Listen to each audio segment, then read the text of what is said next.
Hello friends, कैसे हैं? आशा करता हूँ कि बहुत अच्छे होंगे और आप लोगों की तैयारी भी बहुत अच्छे तरीके से चल रही होगी। जैसे कि मैंने आप लोगों को कहा था कि बिहार जो है सिविल कोड पियोन एग्ज़ाम जो आप लोगों का जो है यहाँ पे लगा हुआ है 15 मार्च को, जिनका भी पेपर होने जा रहा है 15 मार्च को। तो मैंने आप लोगों को पहले भी कहा था कि आपके 3 क्लासेज मैं सुबह, शाम और दोपहर में प्रोवाइड करने वाला हूँ। तो जो भी मेरे दोस्त मेरे से जो है अब तक नहीं जुड़े हैं तो बिल्कुल जुड़ जाओ, क्योंकि आप लोगों के लिए ये स्पेशल मैंने क्लास स्टार्ट किया हुआ है बिहार सिविल कोर्ट पियोन परीक्षा 2026। और क्या पेपर आएगा ये आप लोगों को 100% इस क्लास को देखने के बाद से पता चल जाएगा। क्योंकि देखिए, पेपर जो होता है, अगर आप देखोगे पेपर, अगर आपको लगेगा कि ये क्लास करने के बाद से आपका जो मैथ है, इंग्लिश है, हिंदी है, ये जो पेपर जो मैंने बनाया हुआ है, ये आप लोगों का रियल पेपर से मैच कर जाएगा। क्योंकि देखिए, जो आपका सिलेबस है 2026 का जो सिलेबस आया हुआ है, उसके अकॉर्डिंग मैंने इस के जो महत्वपूर्ण प्रश्न है, जो जो टॉपिक आपके जो है सिलेबस में दिया गया, उससे उठाकर मैंने प्रश्नों को रखा हुआ है। और 100% जब आप 15 मार्च को एग्जाम हॉल में बैठोगे, तब इस क्लास का अहमियत आपको पता चलेगा। तो मैं कहूंगा कि आप लोग इस क्लास को अंत तक देख लो, अगर आपको एक सीट चाहिए तो। 15 मार्च को एग्जाम हॉल में जाने वाले जो भी मेरे दोस्त हैं बिहार सिविल कोर्ट पियोन परीक्षा वाले, बिल्कुल इस क्लास को स्किप मत करिए। क्योंकि इसमें हम लोग करेंगे आपके टोटल जो आप लोग का पेपर है 85 क्वेश्चनों का, उसका जो है यहाँ पे जो है मॉडल पेपर। क्योंकि यहाँ पे हर एक सब्जेक्ट के मैंने प्रश्नों को रखा गया है। यहाँ पे हिंदी पहले है, फिर आप लोग का मैथ है और फिर आपका इंग्लिश है। जिस तरीके से आपका पेपर है, तो चलिएगा फटाफट से हम लोग पहले प्रश्न की ओर चलेंगे। और हर एक प्रश्न को आपको कोशिश करना है कि अपने मन से बनाने का, ठीक है? क्योंकि एग्जाम हॉल में आपको खुद से ही बनाना पड़ेगा, तो यहाँ पे भी आप बिल्कुल बताने की कोशिश करेंगे हर एक प्रश्न के राइट उत्तर। पहला प्रश्न है कि अमृत का सही पर्यायवाची शब्द क्या है? अमृत का सही जो है पर्यायवाची शब्द आप लोगों को यहाँ पे बताना है। क्वेश्चन आपके सामने है और राइट उत्तर आपको फटाफट से बताना है, ठीक है? एक बार सभी लोग, जो भी मेरे दोस्त मेरे क्लास में आए हैं, उन लोगों से रिक्वेस्ट करूंगा कि जो है मेरे क्लास को लाइक करके चैनल को सब्सक्राइब कर लीजिए, ठीक है? अगर आपको एक सीट पक्का करना है, तो जो मैं सुबह, शाम और दोपहर क्लास करा रहा हूँ, आप कर लो। 100% एक भी प्रश्न इससे बाहर नहीं पूछेगा, इसकी गारंटी है। तो पहला प्रश्न का राइट उत्तर जो भी मेरे दोस्त बता रहे हैं कि अमृत का जो है पर्यायवाची शब्द सुधा होता है। इसके और भी पर्यायवाची होते हैं क्या? तो पीयूष होते हैं, पीयूष भी कहा जाता है अमृत को, ठीक है? उसके बाद से सोम भी कहा जाता है, आपको ये भी याद रखना है, सोम। अमी भी कहा जाता है। पूरा तोड़ तोड़ के बताएंगे, ठीक है? एक ही प्रश्न को बेहतर तरीके से समझिए, ताकि कहीं से भी प्रश्न आए तो आप क्लियर तरीके से उड़ा सको, ठीक है? अगला प्रश्न आपके सामने है अस्थावर का जो है विलोम शब्द। ये हर एक एग्जाम में पूछा जाता है। अस्थावर एक ऐसा शब्द है, ये बार बार आपके एग्जाम हॉल वाला पूछता है। जब आप कंपटीशन के एग्जाम में देखोगे तो अस्थावर हर एक एग्जाम में पूछा गया प्रश्न है। तो आपको राइट उत्तर याद रखना है जंगम। ऑप्शन नंबर सी जो है आप लोगों के राइट उत्तर है। अगला प्रश्न आपके सामने है यहाँ पे, जो बहुत बोलता हो, बहुत बहुत इंपॉर्टेंट है, जो बहुत बोलता हो वाक्य के लिए एक शब्द क्या होगा? वेरी वेरी इंपॉर्टेंट प्रश्न है, स्टार लगा लो। 100% आपको सिलेक्शन दिलाएगा ये क्लास। आप जब एग्जाम हॉल में से निकलोगे तो इस क्लास का अहमियत पता चलेगा। क्योंकि ये जो प्रश्न है आपके लिए रामबाण सिद्ध होंगे। तो जो बहुत ज्यादा बोलता है उसको बोला जाता है वाचाल। ऑप्शन नंबर ए जो है आपके बिल्कुल राइट उत्तर है। 100% ये जो प्रश्न है आपके छपेंगे एग्जाम हॉल में। नेक्स्ट प्रश्न आपके सामने है कि महर्षि का सही जो है संधि विच्छेद करना है। महर्षि का संधि विच्छेद, क्वेश्चन नंबर चौथे के राइट उत्तर बताएंगे। चारों ही ऑप्शन में से आपके राइट उत्तर क्या होने वाला है? प्रश्न बहुत इंपॉर्टेंट है, फटाफट से आपके राइट उत्तर आना चाहिए कि क्या सही हो रहा है आपके अकॉर्डिंग। तो जब देखोगे आप लोग महर्षि से यहां से बनाओगे तो क्या हो जाएगा? आप कहोगे महा, महर्षि में से क्या निकलेगा? महा प्लस क्या हो जाएगा? ऋषि। महा प्लस ऋषि जो है आपके बिल्कुल राइट उत्तर है। इसमें कहीं से भी आपके डाउट नहीं होना चाहिए। ऑप्शन नंबर सी जो भी मेरे दोस्त बता रहे हैं उनके बिल्कुल राइट उत्तर है। नेक्स्ट प्रश्न की ओर चलेंगे और अगला प्रश्न आपके सामने है चौराहा। चौराहा में कौन सा समास है? Question number 5। 5वें नंबर प्रश्न के जो राइट उत्तर है फटाफट से आपको बताना है कि क्या होने वाला है। चौराहा का जो है यहाँ पे बताना है राइट उत्तर क्या होने वाला है। चौराहा।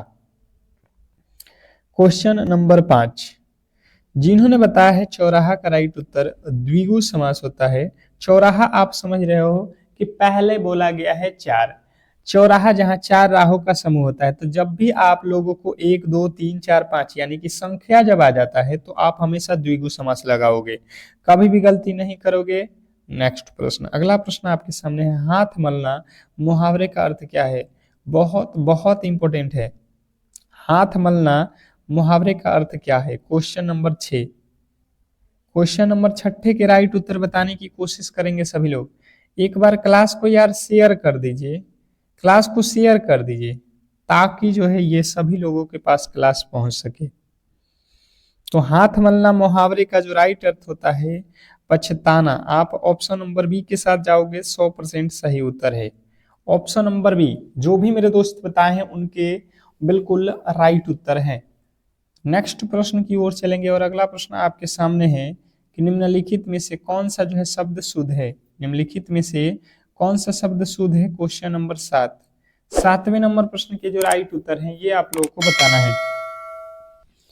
निम्नलिखित में से कौन सा शब्द शुद्ध है? बताइएगा। आशीर्वाद कौन सा लिखा गया? बिल्कुल राइट उत्तर है। आप देख लो आशीर्वाद लिखने आता है कि नहीं? सभी लोगों को आता होगा। आ, उसके बाद से क्या बोला जाएगा? सी, उसके बाद से आता है र। तो र ऊपर लिखोगे तो पहले आएगा अवाद। देख लो भाई साहब, आप ऑप्शन नंबर सी वाले बिल्कुल 100% सही उत्तर हो। नेक्स्ट प्रश्न आपके सामने है नाक का बाल होना मुहावरे का अर्थ। नाक का बाल होना बहुत बहुत इंपॉर्टेंट है और सभी लोग इसमें गलती करते हैं। नाक का बाल होना मुहावरे का अर्थ क्या है? Question number 8। 8वें नंबर प्रश्न के जो राइट उत्तर है, जो भी मेरे दोस्त बता रहे हैं, अधिक प्रिय होना बिल्कुल राइट उत्तर है ऑप्शन नंबर ए, अधिक प्रिय होना। ऑप्शन नंबर ए वाले जो भी मेरे दोस्त हैं उनके बिल्कुल राइट उत्तर है। नेक्स्ट प्रश्न आपके सामने है लंबोदर में कौन सा समास है? लंबोदर में कौन सा समास है? Question number 9।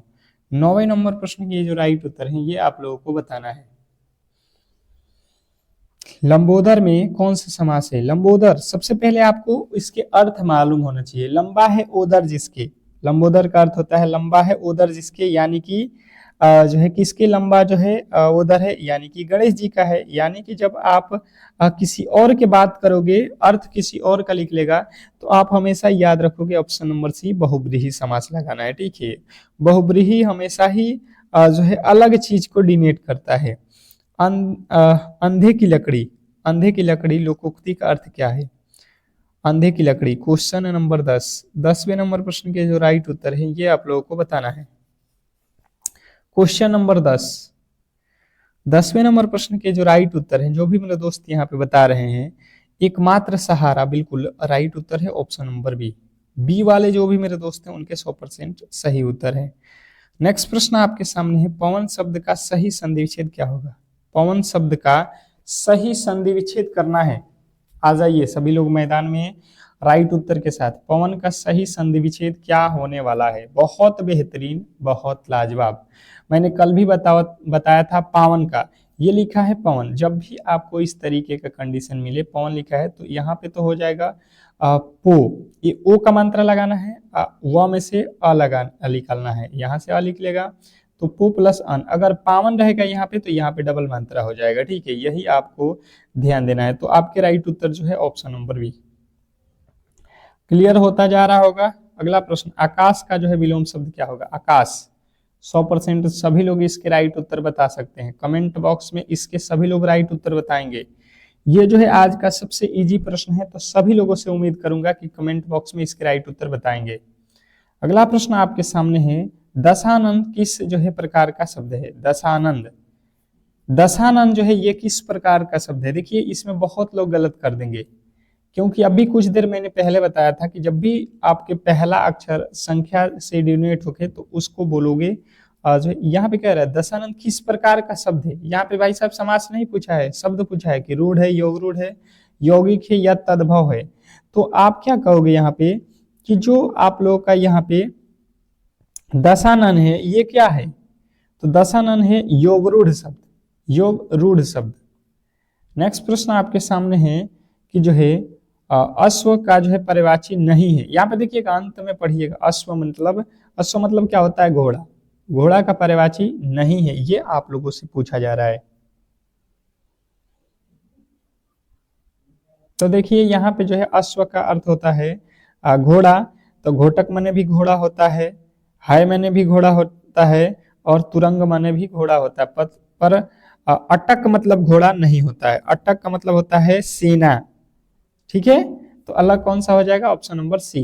नेक्स्ट प्रश्न आपके सामने है उत्थान का जो है विलोम शब्द क्या है, उत्थान, उत्थान का विलोम शब्द क्या होता है, तो पतन हो जाएगा। मैंने कल इसको पढ़ाया था, जो क्लास रेगुलर नहीं कर रहे हैं बिल्कुल आपको बहुत बड़ा प्रॉब्लम होने वाला है। फिर से कह रहा हूं कि आप डेली क्लास करो, सिलेक्शन लेना है तो क्लासेज डेली करो। अगला प्रश्न आपके सामने है नायक का संधि विच्छेद। देखिए जिस तरीके से पवन और पावक का था उसी प्रकार नयन और नायक का है। तो देखिए जब नयन आएगा, नायक आएगा, नायक है, तो इसमें एक ठो मात्रा देना है, ने प्लस अक, और जब नायक आ गया यहाँ पे एक मात्रा लगेगा तो यहाँ पे डबल मात्रा। यही फर्क है, आप आसानी से उड़ा के आओगे प्रश्नों को, कहीं से पूछ ले आप अच्छे तरीके से सॉल्व करके आओगे। पीताम्बर में कौन सा समास है, पीताम्बर, मैंने अभी बेहतर तरीके से आपको बताया था। पीताम्बर पूछा गया है, आप क्या कहोगे पीताम्बर में, पीताम्बर किसको बोला जाता है, कृष्ण जी को, तो पीताम्बर यानी कृष्ण जी की बात हो रहा है। तो पीला है अंबर जिसका, यानी कि ये हो जाएगा बहुब्रीहि समास। नेक्स्ट प्रश्न की ओर चलेंगे और अगला प्रश्न आपके सामने है आंख का तारा मुहावरे का सही अर्थ क्या है। आंख का तारा, आंख का तारा जो है आप लोग सुनते हो, इस मुहावरे का अर्थ जो है बताना है। तो जो भी मेरे दोस्त बता रहे हैं बहुत प्यारा होना, ऑप्शन नंबर ए जो है आपका बिल्कुल राइट उत्तर है। नेक्स्ट प्रश्न की ओर चलेंगे और अगला प्रश्न आपके सामने है कि निम्नलिखित में से तत्सम शब्द का चयन करना है। क्या चुनना है आपको, तत्सम। फिर कह रहा हूं कि जो भी मेरे दोस्त मेरे से नहीं जुड़े हैं क्लास को लाइक कर लो और चैनल को सब्सक्राइब कर लो। बिल्कुल फ्री जो है क्लासेज आपके लिए हम प्रोवाइड कर रहे हैं, सुबह शाम दोपहर 3 क्लासेज आपके लिए आज मैंने फ्री कर दिया है। ठीक है, तो इसका लाभ उठाओ और 100% सिलेक्शन लो। तो जिन्होंने बताया है कि अग्नि जो है यहाँ पे तत्सम है, संस्कृत के शब्द को क्या बोला जाता है, तत्सम, इसका जो है तद्भव क्या होता है, आग। नेक्स्ट प्रश्न आपके सामने है कि गरल का जो है विलोम शब्द क्या है, गरल, गरल का विलोम, विलोम मतलब उल्टा, यहाँ पे उल्टा हमें बताना है, तो विलोम का गरल का होता है शुद्धा, गरल का क्या हो जाएगा, शुद्धा। ऑप्शन नंबर बी जो है आपके बिल्कुल राइट उत्तर है। नेक्स्ट प्रश्न की ओर चलेंगे और अगला प्रश्न आपके सामने है कि जो पहले कभी न हुआ हो, वाक्य के लिए एक शब्द क्या होगा, जो पहले कभी न हुआ हो। इस वाक्य के लिए एक शब्द आप लोगों से पूछा गया है। क्वेश्चन आपके सामने 21वें नंबर प्रश्न के जो राइट उत्तर है फटाफट से आपको बताना है कि जो है क्या होने वाला है। क्वेश्चन नंबर 21 जो भी मेरे दोस्त बता रहे हैं यहाँ पे कि जो है अभूतपूर्व, बिल्कुल उनका राइट उत्तर है। अगला प्रश्न आपके सामने है दिगंबर का संधि विच्छेद क्या है, दिगंबर का संधि विच्छेद क्या है। क्वेश्चन नंबर आपके सामने है 22वें नंबर प्रश्न पे आ चुके हैं और क्वेश्चन नंबर 22 के राइट उत्तर सभी लोग बताएंगे। दिगंबर, मैंने बताया था कि जब भी ग दिखे तीसरा वर्ड किसी भी अक्षर वाक्यांश के तीसरा अक्षर है ग, जैसे क ख ग तीसरे नंबर पे आ रहा है तो ये उसके लाइन के पहले अक्षर में बदलता है, तो दिक में हो जाएगा दिक प्लस अंबर। तो आप राइट उत्तर के साथ जाओगे ऑप्शन नंबर बी, गलती की गुंजाइश किसी भी एंगल से नहीं होगा। अगला प्रश्न है आजन्म शब्द में कौन सा समास है। आजन्म शब्द, मैंने आप लोगों को कल आप लोगों को बेहतर तरीके से बताया था कि जब भी किसी शब्द में उपस्वर्ग आ जाए, तो देखिए यहाँ पे अ जो है अलग उपसर्ग दिख रहा है कि नहीं, जन्म से पहले लगा है, तो ये हो जाएगा अव्ययी भाव समास, कहीं से गलती नहीं होगा। अगला प्रश्न आपके सामने है कि पर्वत का पर्यायवाची क्या है। पर्वत का पर्यायवाची पूछा गया है, ठीक है, बताने की कोशिश करेंगे। क्वेश्चन नंबर 24वें नंबर प्रश्न के जो राइट उत्तर है आप यहाँ पे याद रखोगे शैल। शैल किसको बोला जाता है? पर्वत को ही बोला जाता है, गिरी बोला जाता है, अचल बोला जाता है और भूधर भी बोला जाता है।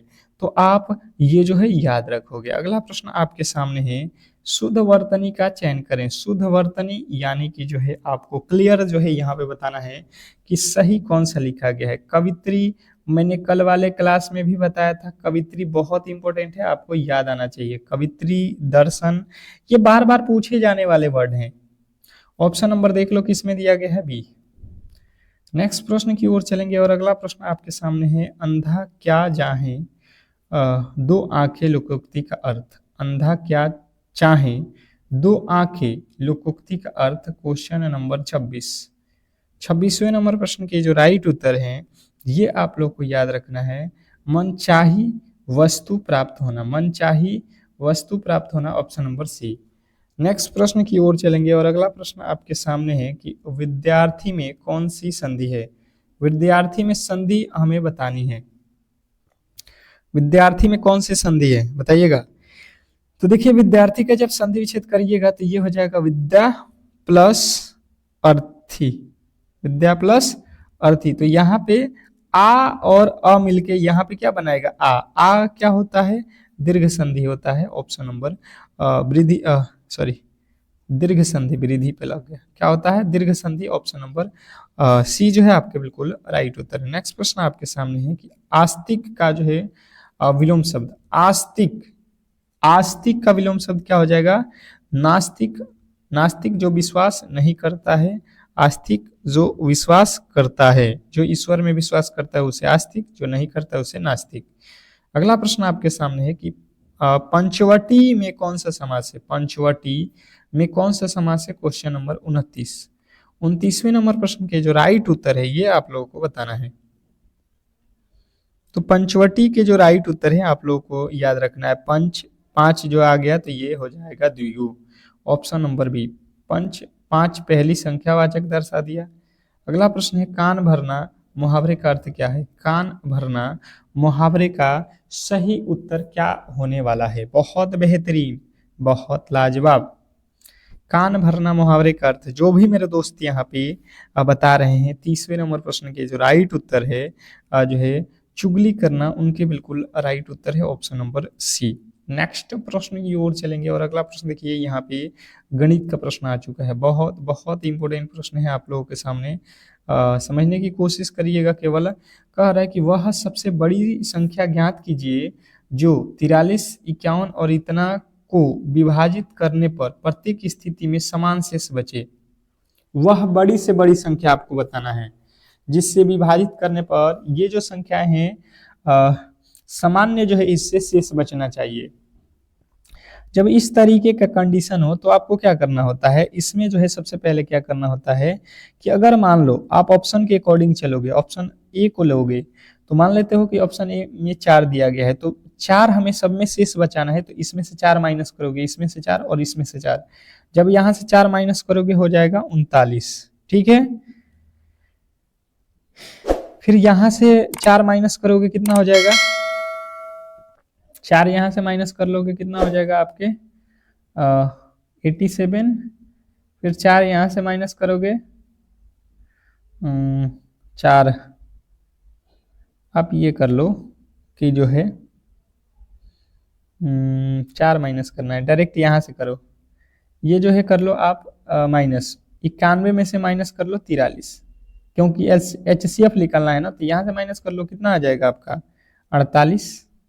फिर आप क्या कर लो 183 में से 91 माइनस कर लो, कितना आ जाएगा, ये हो जाएगा आपका 11 में से 8 और कितना हो रहा है आपका 11 में से 8, 11 में से 3 जाएगा 8, नहीं 3 में से ना, यहाँ पे 2 होगा, 3 में से 1 जाएगा 2, 2 और ये हो जाएगा आपका कितना, ये हो जाएगा आपका 9, 92 और एक कर लो कितना, एक और बच रहा है आपका 91 माइनस 43, 43 है ना 43, यहाँ पे माइनस करोगे तो कितना आएगा 183 बचा हुआ, ये तो कर लिए है ना 183 में से कर दो, 183 में से ये 93, ये हो जाएगा आपका कितना 140। अब इन तीनों का क्या कर लो, HCF निकाल लो, इन तीनों का क्या कर लो, HCF निकालेंगे तो कितना आएगा, 4 आएगा। 48, 92 और 104 का HCF 4 आएगा। क्यों? क्योंकि ये 4 के पहाड़ों में तीनों आते हैं, ठीक है। 7 में तो आएगा नहीं, 9 में आएगा नहीं, 13 में आएगा नहीं।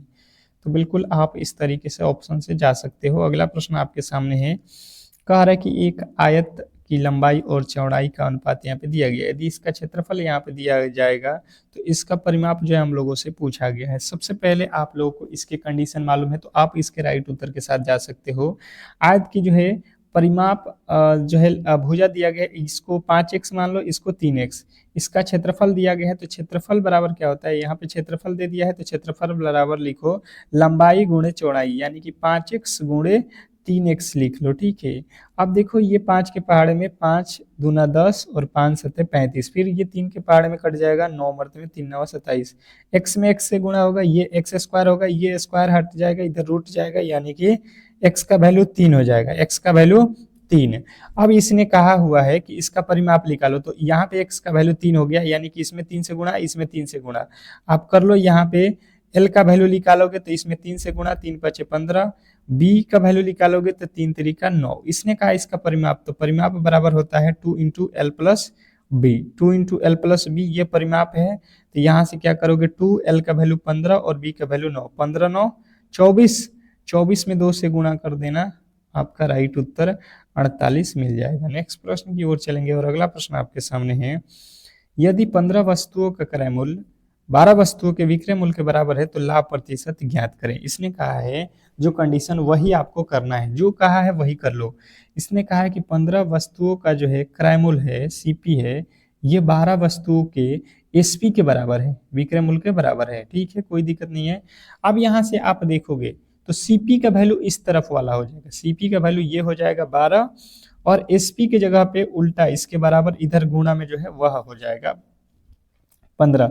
ये 3 के पहाड़े में काट दो, 3 के पहाड़े में 4 मर्द में, 3 के पहाड़े में 5 मर्द में, यानी कि 4 रुपये का सामान खरीद के लाए हो, 5 में बेच रहे हो, 4 का सामान 5 में बेच रहे हो, तो आपको 4 रुपया पे 4 का सामान 5 रुपये में बेच रहे हो, यानी 1 रुपया का प्रॉफिट हो रहा है, कितने पे, 4 पे, और गुणे 100 कर दो। ये 4 के पहाड़े में 25 चौका 100, 25% का जो है लाभ आप उठा रहे हो, ऑप्शन नंबर बी।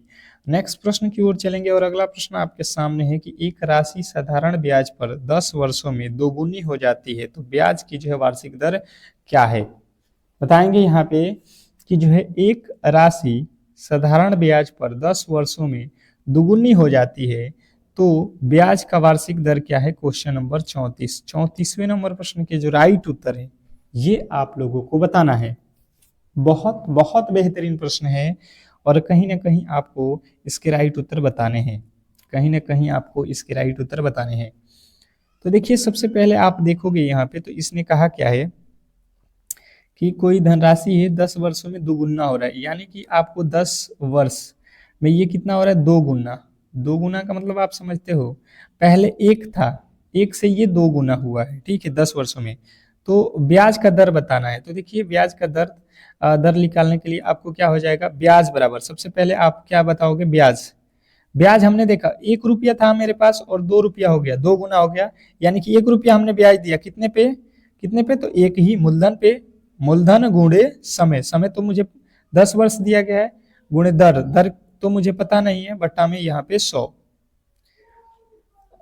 दर दिया गया है, नहीं दिया है, ब्याज की वार्षिक दर ज्ञात करना है, वही आर निकालना है। तो 1 0 से 1 0 कट जाएगा, ये 10 से इधर गुणा हो जाएगा 10 और इधर हो जाएगा आर का वैल्यू कितना है, 10% पे दिया गया है। अगला प्रश्न आपके सामने है कि इसके जो है मान ज्ञात करिए। देखिए सिंपल सा जो है बट्टे के जोड़ बट्टे की घटाव, ये सिंपल प्रश्न आप लोगों को दिया जाएगा एग्जामिनर की तरफ से। आप इसके एलसीएम निकालोगे, कितना हो जाएगा 60, 2 के पहाड़े में 30, 6 के पहाड़े में 10, 12 25 60 और 20 3 60, सबको जोड़ लो 40, 5 45, 45 3 48 बट्टे में 60, ये कट जाएगा, 12 चौका 48, 12 25 60। नेक्स्ट प्रश्न आपके सामने है, एक समबाहु त्रिभुज की जो है ऊंचाई यहाँ पे दी गई है, इसका क्षेत्रफल ज्ञात करो। समबाहु त्रिभुज की ऊंचाई दी गई है, तो समबाहु त्रिभुज का मतलब क्या होता है, जिसकी जो है सभी भुजा बराबर होता है। तो पहले तो ऊंचाई दिया है, तो ऊंचाई बराबर क्या होता है, समबाहु त्रिभुज की ऊंचाई बराबर होता है √3/2 ए मतलब भुजा। एच का वैल्यू कितना दिया है, ऊंचाई कितना दिया है, 4√3 दिया है, 4√3। तो यहाँ से रूट कट जाएगा, √3 से √3, एच का वैल्यू निकालेंगे, यहाँ से एच का वैल्यू कह रहे हैं, भुजा का वैल्यू ए निकालेंगे, तो ये 4 दूना का 8, ए का वैल्यू मुझे मिल गया 8। इसने कहा क्षेत्रफल निकाल दो, तो समबाहु त्रिभुज का क्षेत्रफल क्या होता है, √3/4 और भुजा स्क्वायर। भुजा की जगह पे कितना रखोगे, भुजा कितना निकाले थे, अभी मैंने बताया था 8, 8 का वर्ग कर दो, 8 8 64, 64 को काटोगे तो 4 चौका 16। ऑप्शन नंबर जो है आप लोगों का बी। नेक्स्ट प्रश्न आपके सामने है, कह रहा है कि यदि ए अनुपात बी, बी अनुपात सी, तो ए बी सी का जो है अनुपात मुझे बताने की कोशिश करो। अब देखो सिंपल से लॉजिक से आप इसको सॉल्व कर सकते हो कि ए अनुपात बी, ए अनुपात बी दिया गया है कितना, 2:3। फिर बी अनुपात सी दिया है कितना, 4:5। यहाँ से लिख लो, इसको आगे बढ़ाओ 3, इसके आगे बढ़ाओ 4। अब यहाँ से कितना हो जाएगा, 4 दूना 8, 4 3 12, 5 3 15। ये किसी पहाड़ में कटते हैं, नहीं कटते हैं, तो आप डायरेक्ट इतना ही उत्तर रख दो, ऑप्शन नंबर ई में दिया गया है। नेक्स्ट प्रश्न की ओर चलेंगे और अगला प्रश्न आपके सामने है, कह रहा है कि एक ट्रेन 72 किलोमीटर प्रति घंटे की गति से 200 मीटर के लंबे प्लेटफॉर्म को 20 सेकंड में पार करती है, तो ट्रेन की लंबाई, बहुत बहुत इंपॉर्टेंट है। देखिए ट्रेन कितना लंबा है ये हम लोगों को पता नहीं है, तो सबसे पहले यहाँ पे देखो क्या होता है, चाल बराबर दूरी बटा समय, चाल बराबर दूरी बटा समय। चाल कितना है यहाँ पे, 72 किलोमीटर पर घंटा, यहाँ पे किलोमीटर में है, ये मीटर में है, तो इसको चेंज कर दो 5/18 से। चाल बराबर होता है दूरी, दूरी कितना जाना है हमें, 200 मीटर। तो ये तो लंबा प्लेटफॉर्म है, प्लस ट्रेन की भी तो दूरी पार करना है ना, प्लस x बटा में समय कितना लगा है, 20 सेकंड। x का वैल्यू ट्रेन की जो है लंबाई, वही हमें पता करना है। ये 18 चौका 72, 4, ये 4 5 20, ये तिरछा तिरछी गुणा हो जाएगा, 20 में ये 20 से गुणा करोगे 400 हो जाएगा, बराबर इधर हो जाएगा 200 प्लस x। तो x का वैल्यू जब निकालने की कोशिश करेंगे हम लोग, तो ये जो इधर 200 है, इधर आएगा तो माइनस का हो जाएगा 200, 400 में 200 घटाओगे, 200 जो है आप लोगों का राइट उत्तर हो जाएगा। अगला प्रश्न आपके सामने है, कह रहा है यहाँ पे बताने की कोशिश करेंगे कि इसके जो है वैल्यू क्या होने वाला है, इसमें जो है x का वैल्यू बताना है हम लोगों से।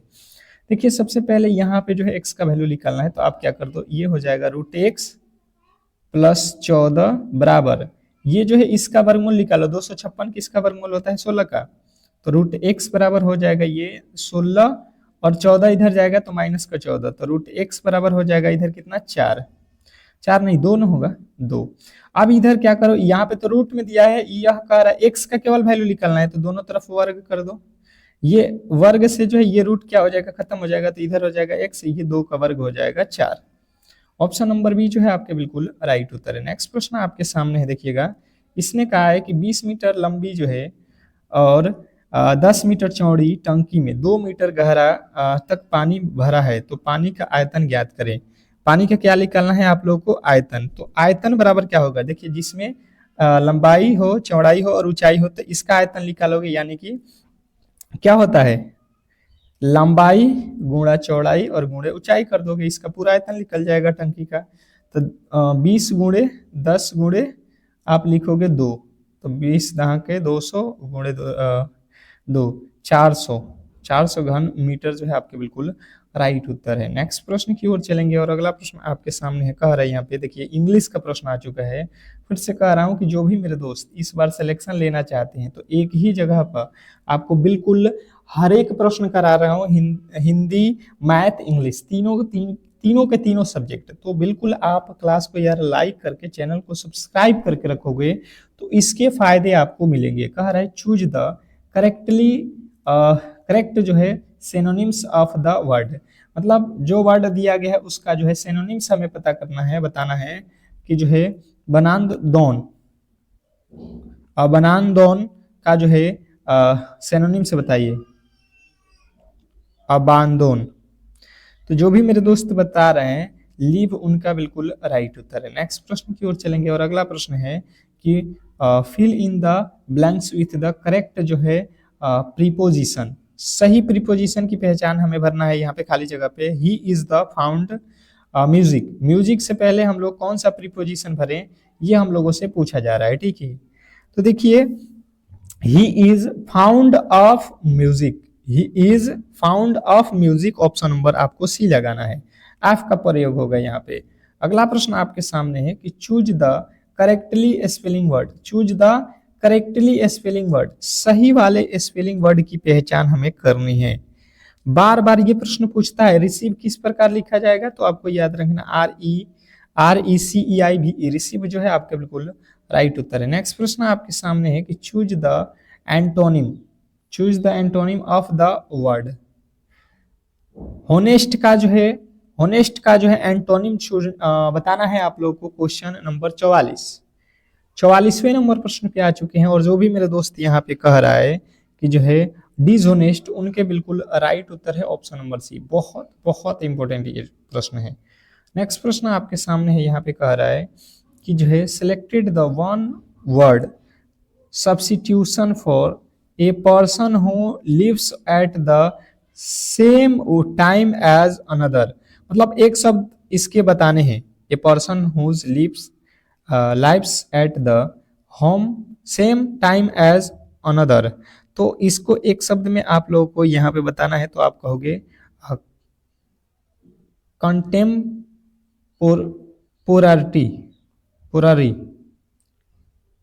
अगला प्रश्न है I saw one eyed man in the market. इसमें क्या भरना है, आर्टिकल। यहाँ पे वन आइड मैन के पहले आर्टिकल भरना है, बताने की कोशिश करेंगे। तो देखिए वन लिख रहे हो, वन वन पढ़ रहे हो, तो ये भी से हो रहा है ना, तो यहाँ पे ए का प्रयोग हो जाएगा, ये ध्यान देना है। ओ से भवेल मत लगा लेना। चूज द करेक्ट जो है मीनिंग ऑफ द जो है idiom. To cry wolf, to cry wolf. तो जो भी मेरे दोस्त बता रहे हैं to give a false alarm, बिल्कुल राइट उत्तर है ऑप्शन नंबर बी। नेक्स्ट प्रश्न आपके सामने है, कह रहा है कि change the sentence with passive voice. Passive voice में चेंज करना है। आपको दिया गया है कि she writes a letter, she writes a letter, इसको पैसिव में बदलना है, तो क्या हो जाएगा, a letter was writing by her. Option number A जो है बिल्कुल राइट उत्तर है। नेक्स्ट प्रश्न आपके सामने है, चूज द करेक्ट सिनोनिम्स। विनोवेलेंट जो है आप लोगों के इसके जो है क्या बताना है, सिनोनिम्स। तो जो भी मेरे दोस्त बता रहे हैं काइंड, उनके बिल्कुल राइट उत्तर है। नेक्स्ट प्रश्न आपके सामने है, selected the correctly spelling word. Selected the correctly spelling word. तो जो भी मेरे दोस्त 50वें नंबर प्रश्न के जो राइट उत्तर बता रहे हैं यहाँ पे अजय वैकुम, उनके बिल्कुल राइट उत्तर है ऑप्शन नंबर जो है ए। तो इस तरीके से जो है आज की क्लास को हम लोग यहीं पे समाप्त करेंगे। अगर आपको ये क्लास अच्छा लगा है तो प्लीज आप लोग क्लास को लाइक करके चैनल को सब्सक्राइब करके रखो, क्योंकि ये क्लास आपको सिलेक्शन दिलाएगा और ये जब तक आपका एग्जाम समाप्त नहीं होगा तब तक ये क्लास चलेगा। तो मिलते हैं नेक्स्ट क्लास में, तब तक के लिए धन्यवाद।